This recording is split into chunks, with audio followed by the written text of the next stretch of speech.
Again, good evening, everyone. My name is Chief Sean Barnes, Shonbarnes. I'm going to give you a detailed briefing of everything that happened today and include some new information that was not available earlier, as I promised. The Madison Police Department responded to a mass shooting at the Abundant Life Christian School today. Officers were dispatched to the school, which is located on the city's east side at 10:57 a.m. They arrived to find multiple people suffering from gunshot wounds. 3 people, including the shooter, are dead. The shooter has now been identified as 15-year-old Natalie Rupnow, who went by the name Samantha. She was a student at the school, and evidence suggests she died from a self-inflicted gunshot wound. The official cause of death will be released by the Dane County Medical Examiner pending the conclusion of their examination. She was pronounced deceased while in transport to a local hospital. A teacher and a teenage student were pronounced dead at the scene at that school. 6 other students and a teacher were injured and taken to area hospitals. 2 students remain in critical condition and have life-threatening injuries. A teacher and 3 students were treated for non-life-threatening injuries. 2 of these have been released and discharged from the hospital. The other 2 survivors are considered to be in stable condition. At this time, we believe there was only 1 shooter involved. We are still working to determine a motive. Detectives have talked to her family members this evening, as well as conduct a search of the shooter's home here in Madison. The shooting happened inside a classroom in a study hall of students from mixed grades. A document about this shooting is circulating this time on social media, but we have not verified its authenticity. The Abundant Life Christian School is being monitored by police overnight. At this time, no one is allowed inside or on the school property. The Madison Police Department is aware that people are hoping to hold a vigil at the school tonight. We're asking you not to do that, as this location is still an active crime scene. So I'm going to go over the timeline of events for you. At 10:57 a.m., a second grade student called 911 to report a shooting had occurred at school. Don't let that soak in for a minute. A second grade student called 911 at 10:57 a.m. to report a shooting at school. Officers were dispatched to the school at 10:57. A deputy with the Dane County Sheriff's Office was the first officer to arrive on the scene at 11 a.m. 24 seconds later, the first Madison police officer arrived on the scene at 11:01 and immediately entered the school. Officers bravely entered the building as soon as they arrived, not knowing what they were going to encounter. At 11:05, officers inside the school alerted people that the shooter was down and that a gun had been recovered. At 11:05, the Madison Police Department also began setting up for parents and guardians at what we briefly described earlier for you as a reunification center that occurred at 11:05. The Madison Fire Department was dispatched to the scene at the same time. They arrived at 11:05 and began linking up with officers who were also inside, and they were instrumental with providing aid to victims who were suffering from gunshot wounds, potentially saving lives. The first public notice about the shooting was posted on the Madison Police Department Incident Report website at 11:13 a.m. Officers began clearing the school building at 11:14, and bomb dogs started to clear the facility at 11:23 a.m. The Madison Fire Department began transporting patients at 11:26. Again, we want to stress that EMS arrived on the scene at 11:05, immediately connecting with officers to enter the scene, not knowing what they were going to experience. Press briefings occurred at 12:15, 12:30, 5:30, and now at 8:30 p.m. Central Standard Time. Let's talk a little bit about our law enforcement and our community partners. Multiple agencies assisted with the response to the shooting. The Madison Fire Department and several other Dane County and EMS agencies, the Dane County Sheriff's Office, the University of Wisconsin Police Department, the FBI, the ATF, all have played major roles in our response and in our investigation. We also want to acknowledge UW Hospital as well as St. Mary's Hospital for their work in treating the survivors of today's school shooting. Community resources. There are resources available to anyone needing help or needing someone to talk to. The Crime Response Unit with the Dane County District Attorney's Office have been mobilized. This is a group of people who are trained to help victims of mass violent incidents. This group is made up of social workers, attorneys, victims, professionals, former law enforcement, and other stakeholders in our community. If you need assistance, you can contact the Crime Response Program between 8 and 5 during the daytime. I'll give that number again, 608-284-6908, and you can reach them after hours at 608-376-0164, 608-376-0164 after hours. The Wisconsin Department of Justice's Office of School Safety and Office of Crime Victim Services are also providing resources during this critical time. Their Critical Incident Response Team program is designed to minimize the psychological impact of a school critical incident and helps to provide long-term mental care long after this is over. And I don't know how we can minimize what has happened today, but we're going to do the best we can to provide services for all of these children and staff. We cannot forget the staff who bravely took care of their students during this harrowing time. We also want to thank employees of the Dean Healthcare, which we spoke about before. Again, the clinic shut down for the day, and employees assisted with our unification process. We've also seen an outpouring of support from various community groups and businesses: Twisted Ground Coffee, Greenbush Bakery, Ian's Pizza, Culver's, Mission Barbecue, Starbucks, Salvation Army, and all who donated food for the Unification Center so our children could get fed and be taken care of while they waited to be unified with their loved ones.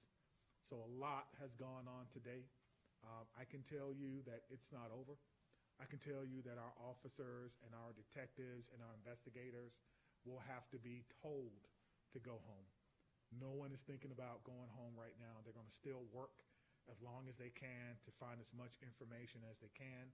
Obviously, we want to have some daylight tomorrow, so the crime scene is locked down at this particular time, but the officers and detectives and investigators continue to work.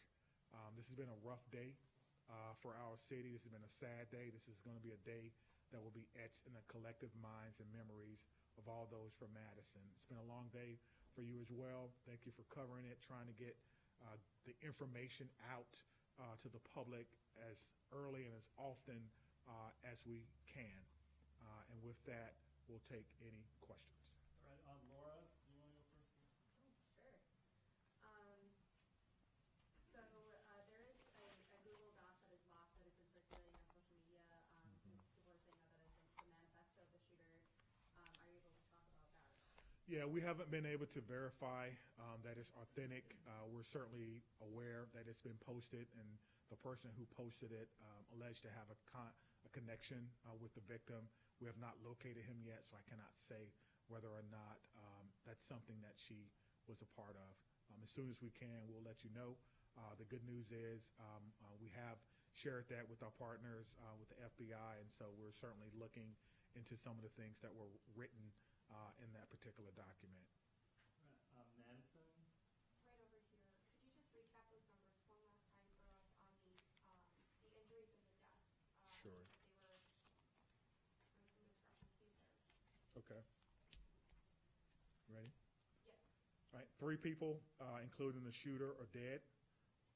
Identified the shooter for you. A teacher and a teenage student were pronounced dead at the scene. 6 other students and a teacher were injured and taken to area hospitals. 2 students remain in critical condition and have life-threatening injuries. A teacher and 3 students were treated for non-life-threatening injuries, and 2 of those have been released or discharged from the area hospital. I'm just going to jump in. It's 2 students in critical condition, and then 4, including a teacher and 3 students with those non-life-threatening injuries. Lucas from the State Journal? How did these 15-year-olds get a hold of this gun? You know, at this point, was it given to them? It's a good question. How does any 15-year-old get a hold of a gun, or anyone for that matter? You know, you get into the philosophical question about guns and gun safety, something that we all should be talking to our loved ones about. That's something that will be a part of this investigation. We are certainly speaking and talking with the parents who are cooperating to determine if they were gun owners and if they had guns. But at this time, again, we're still talking with them. It's been a long conversation. We appreciate them cooperating with the investigation. Okay, Maddie from WISC? Is there anything else you can tell us about communication with the parents or the family? No, just that they are cooperating with us right now. We're currently speaking with the father at one of our facilities, trying to determine what he may knew or may not have known about what happened today. But again, you know, he lost someone as well. And so we're not going to rush the information. We'll take our time and make sure that we do our due diligence in doing that. Just the father you're speaking with? That's correct. Could you spell the name, Chief, of the shooting? Sure, absolutely. Thank you. Ready? Natalie, Natalie. Rupnow, Rupnow, but went by Samantha, common spelling. Scott from AP? Went by Samantha, common spelling.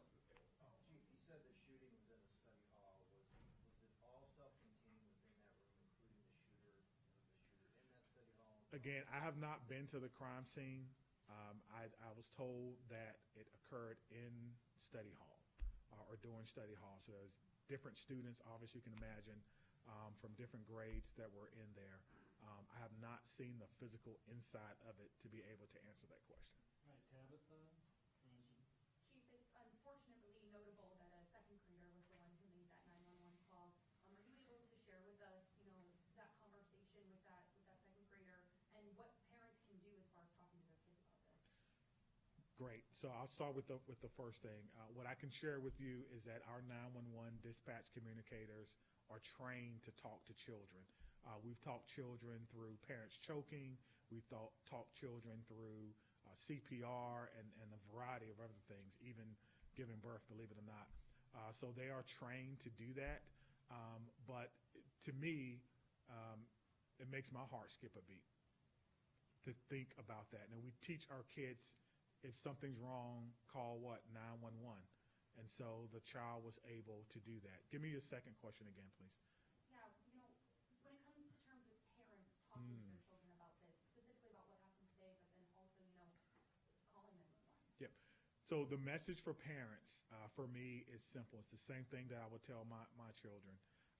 Listen to the instruction of the adults in the room. Run, find somewhere to hide, find some cover, find something that may shield or guard you.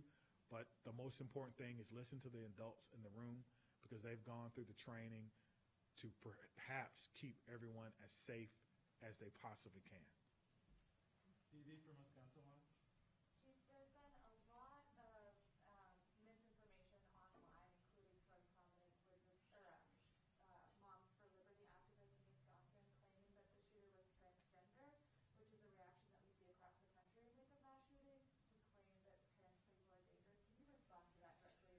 Yeah, I don't know whether Natalie was transgender or not. And quite frankly, I don't think that's even important. I don't think that's important at all. I don't think that whatever happened today has anything to do with how she or he or they may have wanted to, and would kind of leave their own personal biases out of this. We have people who showed up to work today to help kids be better who are not going home. And we have lost members of our community who are children, including the shooter. So whether or not she was, he was, they were transgender is something that may come out later. But for what we're doing right now, today, literally 8 hours after a mass shooting in a school in Madison, it is of no consequence at this time. And so I would encourage people to be responsible with your social media. I won't go into some of the things that I've seen on social media that quite frankly are incorrect, that are not true, that are just not helping at all. And I choose not to breathe life into that because it's negative and we don't need it right now. We need to come together as a community and heal and try to wrap our arms around those who survived yet another school shooting in Madison. And that's where my focus will be for the very near future. Adam from CBS, Committee. Right here in the middle. Question for Trish. A few weeks ago, we spoke after the Kenosha incident in which the student actually, it was not a real gun. But we talked about copycats. What is the DOJ doing in the next couple of weeks? Even Chief Barnes or even Special Agent in Charge Hensel about the next few weeks, copycats or possible threats? Thanks for that question. Trish Kilpin, Wisconsin DOJ Office of School Safety Director. It is true that in light of school shootings, we also see an uptick, a contagion effect of other school threats. Today in SUSO is our Speak Up, Speak Out Wisconsin tip line where people can report concerns. We have seen an increase in planned school attack tips. Since its inception in 2020, we've received over 350 tips about planned school attacks that can be averted. Often after an incident such as that happened today here in Madison, that people start to think about, I should have reported this, I have knowledge that someone could be planning a school attack, and they need to have a place to report that. So we encourage the community at large, students and families, to report to SUSO or their local law enforcement or local school officials if they have concerns that somebody is planning a school attack. Targeted violence is preventable. When somebody decides to use violence, it's often to redress an upset or a grievance, and they progress down a pathway towards that violence. And when they do that, they often study previous school shooting incidents. So I implore you all to be responsible in terms of how we report this. We do not want to give a blueprint of a manifesto to future people who are thinking of solving their upset with violence. And so Speak Up, Speak Out Wisconsin has received an uptick in tips today. I have communicated with schools across the state as well as with DPI about how to manage and handle those tips, whether it's an anonymous threat or a threat specific to a student. At my office, we teach across Wisconsin behavioral threat assessment and management. This is the process rooted in the scientific body of knowledge of threat assessment of how to determine if a child poses a threat or has made a threat. We have trained thousands of people across Wisconsin, and we continue to do so. So we encourage schools to contact us for information on those trainings and on those tools that we have available to all schools, public and private and tribal, to prevent school violence here in Wisconsin, which is our mission. And Sarah from WPR. What are the gun policies at the school? Are guns allowed on the school property? For example, are staff at the school allowed to have firearms? No, we don't have any guns on the school grounds. We don't have it posted as a gun-free zone, but school, we don't allow the students even in the elementary, if they're playing out on the playground and they want to make finger guns, we don't allow that. So we talk about guns in the way that we feel is responsible, that they are to be used by those in authority and those who have a need for them, but that we at school have no need for guns. And so no staff as well are not? No. All right, Daniela. I think you guys stay up there maybe, but do you have a question? Yeah, I do. So, I guess this one is for Chief Barnes.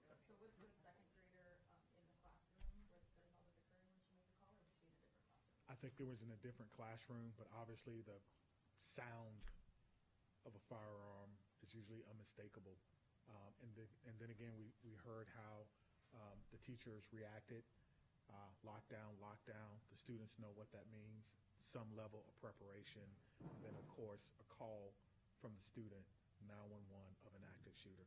Just want to speak to something that was said in the back about copycats. I can't remember who asked that question. So anyone who makes a call or threat to a school, we will investigate that. And if you're found to be the person to make that call, you will be arrested. You will be arrested. All right, Ken from WKBT. Yeah, Barbara, I know this is still incredibly early, but is there a thought process on what the school would like to do in terms of security moving forward? Rethinking what's currently in place? I know we talked about facial scans, but does the school feel like it needs to change anything about its security apparatus?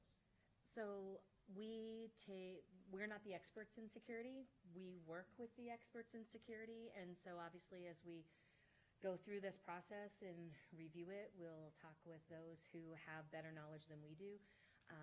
We have done everything that we could within our ability to secure the school and to provide a safe learning environment as well as working environment for our staff and our students.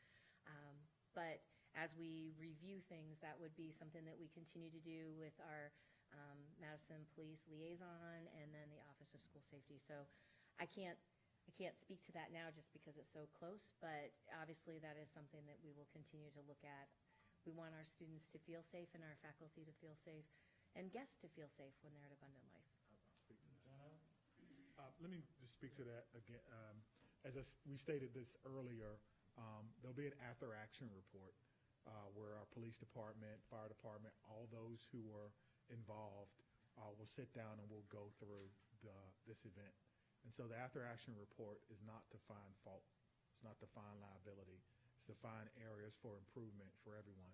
If there is a recommendation to be made, we will make that recommendation. But if there's not a recommendation to be made, we won't do that. But we will look to see what we can do as a form of continuous improvement. I think that's very important. Can you talk about the gun that was used? I can't. I haven't seen it.